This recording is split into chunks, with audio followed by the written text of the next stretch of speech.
All right, we're going to do Space Rangers. We got pink, we got blue, we got red, we got yellow, and we got black. Which one are we going to do? Let's go ahead and do them all. Today on Crotoni Entertainment, we're going to tackle all the Space Rangers. I'm Chris. I'm Bree. And let's get going on this here. We're actually going to start with some washes on this one here while the Crotoni Entertainment-related social media scrolls on the bottom. I'm going to put all these in the description below so you see what colors we're using. This is kind of an experimental episode here. I've decided to tackle a lot of wash basing on the Rangers this week here, Bree, and I've decided to tackle them all as well. At one time? All at one time. We're going to try That's not great. We're going to try to do all 5 of them at once.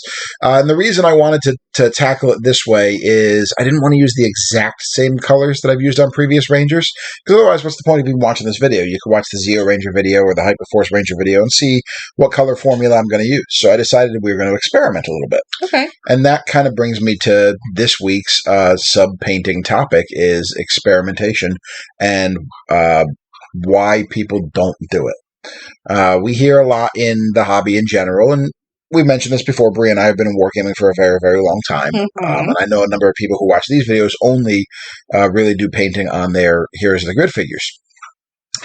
So while this comes up often, this year all we're doing is we're washing these minis here. You see what I'm doing? I'm just taking a thick brush, and I'm just layering this on like we would contrast paints in previous videos. Right.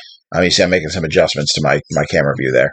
But basically I'm just taking these colors, so the Drakenhof Nightshade on the Blue Ranger. But I see a lot of commentary, both in War Games and in Power Rangers, of people not wanting to start something for fear of how it's going to turn out.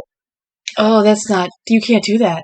You can't do that to yourself. Well, you've done it. You've been upset about how things turned out. And you've been upset about not wanting to start something new.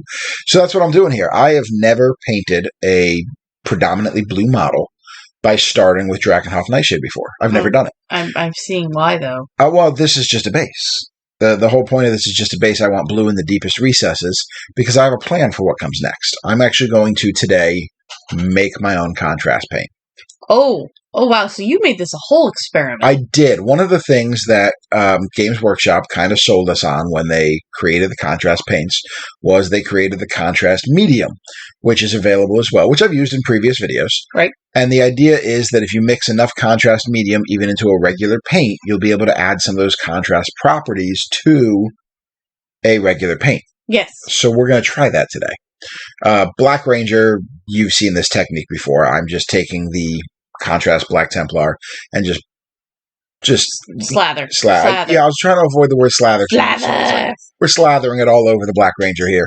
It's a great color. It goes on fantastically over this Krylon 2X matte spray paint, which I'm getting worried about. I'm finding a harder time finding this particular color. I use the perfect gray. I'm thinking Krylon might be putting it out of production. Yeah. So I'm getting concerned. I've noticed that it's getting harder and harder for us to find it, like when we go to the desk spot. Well, it's not at Home Depot anymore at all. I'm at the point where I was buying this because it was $3.50 a can at Home Depot, and I'm at the point where I'm still buying it from the local Ace Hardware at almost $7 a can because I can't get it anywhere else. And I don't know what else to use over my contrast, so I'm going to have to do some more experimentation on this myself in the future. There you go. But the idea is, why? Why are people getting so nervous about what's going to happen to their mini with an experimentation?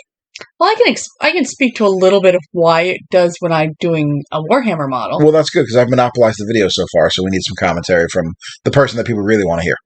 I doubt that, because I don't do the paint with the stuff and the things. Well, I'm going to interrupt you before you even start. Oh, my God. The last wash we're doing here, and this is the only one worth noting, the Carroburg Crimson, which is a red wash, we're doing on both the Pink Ranger and the Red Ranger. Yeah, that makes sense. All right, go ahead. So, no, I know, and I will speak to this because it is Marathi. When I painted it, she's a big, beautiful, look her up, she's gorgeous model in the Warhammer line. With big wings. With a price tag to boot. Yes, with a big old price tag to match. That model alone retails for more than the core set of Here's the Rip. Yeah. And I know that when I started painting her, I hemmed and hawed, and I have not touched her since I got to a certain point because I don't like where she's at, and I feel like I spent all that money, and here I'm going to make her look ugly. And I don't want to do that. So I have been sitting on it, and I know that I'm going to go back, reprime her, and try again. Well, I get sitting on it for a while. Sometimes when a project doesn't work out, you need to stop and collect yourself, move on to something else for a little bit, and then come back and tackle it again. But why would you be afraid that you're going to make her look bad? Because I spent all the monies. I want her to look the pretties. I spent all the monies. Well, it's just paint. Yes, but I spent all the monies and the paint, and I know this logically, is not permanent, but I feel like it's permanent. Oh, I mean, you could strip it. Ah! There's a number of methods for stripping models. I know. I was the one who helped move the purple. Well, we're going to get into that. I've extolled the virtues. Oh, I've been told about the virtues of. So anyway, Black Ranger's done. You see there's a couple spots with the gray shining through. We're not worried about that. Yellow Ranger looking pretty good with the first wash. The blue and the red, not great with the first wash, but we're not too worried about that. We're going to go to the Red Ranger next. We use our Citadel Blood Angels Red, and we're going to apply this contrast paint. And if you look at some of the other videos where I do contrast first, you'll notice this red is going on a lot darker, and that's because I have an undercolor to it. Right. So it's an undercolor tinting this already tinted color. It should create some poppage that we like. So instead, we don't have to do a highlight coat because we're going to get the poppage from an undercoat. Well, we don't have to. I'm going to on this one because I'm not entirely happy with how it panned out. You can kind of see some of the brush strokes, and it's just not something I'm going to be satisfied with. But the final highlight's going to be easier now because of this. Mm-hmm. Anyway, what was I saying? Stripping models.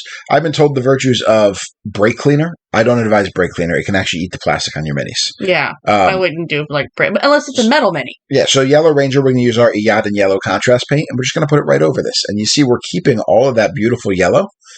But this darker yellow is going down into those recesses and highlighting it for us. I do like the way this one's coming together. I like the way this one came out as well. I might do one really quick highlight just on the absolute highest points, the kneecaps, the hem of the skirt, that sort of thing. Like but the yellow one came out really, really good with minimal effort, which is rare for yellow as a color. I was going to say that. So stick with this. You may have hit on the ultimate formula for yellow. Well, it's still not as great as a brushstroke highlight.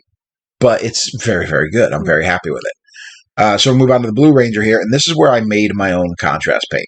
I took out my old tile from the last video, and I took the contrast medium, and I took this Caledor Sky from Citadel. And I put some Caledor Sky down on the tile. I don't have any idea to these measurements right here. I'm literally guessing everything. And honestly... Look how I do this contrast medium. Oh, you hurt my soul. I know. I'm just pouring it on. Not with that... I'm just pouring it on. Not with that pot. You can't do that with that kind of pot. And then you see I'm just kind of testing it, and it still looks a little thick to me. Christopher, so I have bought you droppers. Yeah, I ruined them all. Turns out contrast paint ruins droppers. So anyway, I think I'm happy with this. The worst. So, I'm not quite happy. But anyway, other things you can strip models in: Purple Power House Cleaner. Yep. And Simple Green. Simple Green. I use Purple Power House Cleaner. I once kept a tank in it for 4 years. I know. I moved it. Not because the paint wasn't coming off, but because I was too lazy to take it out. So anyway, we're applying this Caledor Sky contrast paint that we made. I hate it. It's so thick. It is. I don't know. You needed to wet it down. You have too much paint, not enough medium. Well, I don't know if it was that or if it was just the medium just wasn't working the way it was supposed to. So I decided to set this aside and let it dry and kind of see how it dried and give myself an idea. So I just set it aside and I went ahead and moved on to the Pink Ranger because we have to do the same thing there. Yeah. We have to use our Vallejo color Squid Pink. Same basic thing, but really not happy with this. No, I can see that. But you know what? That's okay. Everything can be fixed. Everything can be fixed. So anyway, we're going to do the same thing with this Squid Pink. This time I did the contrast medium first and added much less paint, as you can see on the tile over there. And that's probably a good plan because the Vallejos are already a runnier paint. Well, you'd think that, but we record this after I've done the painting, so I already know what happens here. And spoiler alert. What? Oh, no, it's covering up everything. Oh, it's terrible. Yeah. Why? Yeah. I was really hoping it would dry thinner. It doesn't do it.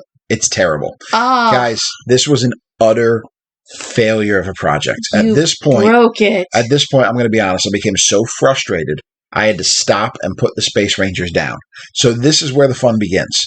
This is our cliffhanger episode. Oh. There's going to be a part 2 where we're going to come back to these same Rangers, and you're going to see if I'm able to salvage these or if I had to strip them and start over again. What do you think I have to do? I'm just glad that you're not going to melt them down for slag. So these are the 2 problem Rangers coming up right here. These are the ones that caused our issue. I hate the way they dried. The yellow's good, the black is good, the red is good. These ones got to go. Like and subscribe to see what happens next week when I either salvage or redo these Rangers. Thanks for watching.